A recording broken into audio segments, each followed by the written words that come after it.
வேலைவாய்ப்பு மகாத்மா காந்தி ஊரக வேலைவாய்ப்பு திட்டத்தை தந்தார்கள்.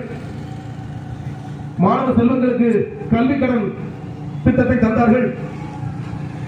அதன் மூலம் ஏழை எளிய மாணவ செல்வங்கள் படிக்க முடிந்தது, உயர்கல்விக்கு செல்ல முடிந்தது. இந்திய திருநாட்டிற்கு 250க்கும் மேற்பட்ட பொதுவுடைமை நிறுவனங்களை நிறுவி மத்திய அரசு நிறுவனங்களாக அங்கீகரித்து 250 நிறுவனங்களை நிறுவி படித்த இளைஞர்களுக்கு அதிகப்படியான வேலைவாய்ப்பை அமர்த்தி அழகு பார்த்த இந்திய தேசிய காங்கிரஸ் எல்லாவற்றிற்கும் மேலாக இந்திய திருநாட்டை சுதந்திரமடைய செய்து இந்திய திருநாட்டை சுதந்திரத்திற்காக போராடி தன் இன்னுயிரையும் தந்து சிறைசாலைக்கு சென்று இந்திய திருநாட்டை பெற்று தந்த பெருமை வேறு எந்த கட்சிக்கும் கொண்டாட முடியாது.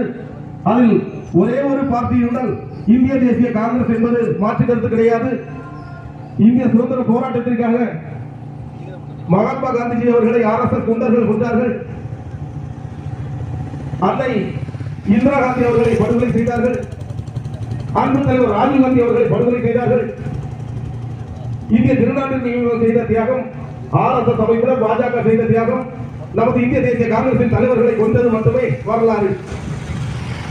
இந்திய தேசிய காங்கிரஸ் நாட்டு மக்களின் நலனுக்காக, நாட்டு மக்களின் நலம் சார்ந்த பேரியக்கம், நாடு நலம் பெற வேண்டும், நாட்டு மக்கள் நலம் பெற வேண்டும் என்று ஒரே நோக்கத்துடன் செயல்படும் இந்திய தேசிய காங்கிரஸை அனைவரும் ஆதரியுங்கள். இன்றைய தினம் நமது கோரி மாவட்டத்தில் நடந்து கொண்டிருக்கும் பாஜக அரங்கேற்றிய சில செய்திகளை உங்களிடம் பகிர்வதில்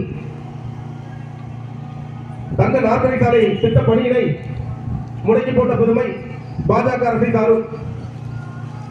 இந்திய தேசம் முழுவதும் அன்னை சோனியா காந்தி அவர்கள் வழிகாட்டுதல் பேரில் முன்னாள் பாரத பிரதமர் மன்மோகன் சிங் அவர்கள் சிறப்பாக தங்க நாற்காலி சாலை திட்ட பணிகளை துவங்கி அனைத்து பகுதிகளிலும் முறியடித்து தந்தார்கள். இந்திய தேசிய காங்கிரஸ் ஜாதி என்றோ மதம் என்றோ பார்க்காமல் அனைத்து தரப்பு மக்களை ஒன்றாக பாவித்து இந்திய திருநாட்டை கட்டமைத்த பெருமை இந்திய தேசிய காங்கிரஸ். குமரி மாவட்டத்தில் முன்னாள் அமைச்சர் பொன்னாதாசன் அவர்கள் அமைச்சராக இருந்த பொழுது இந்த நாற்காலி சாலை திட்ட பணிகளை முடிக்கவில்லை.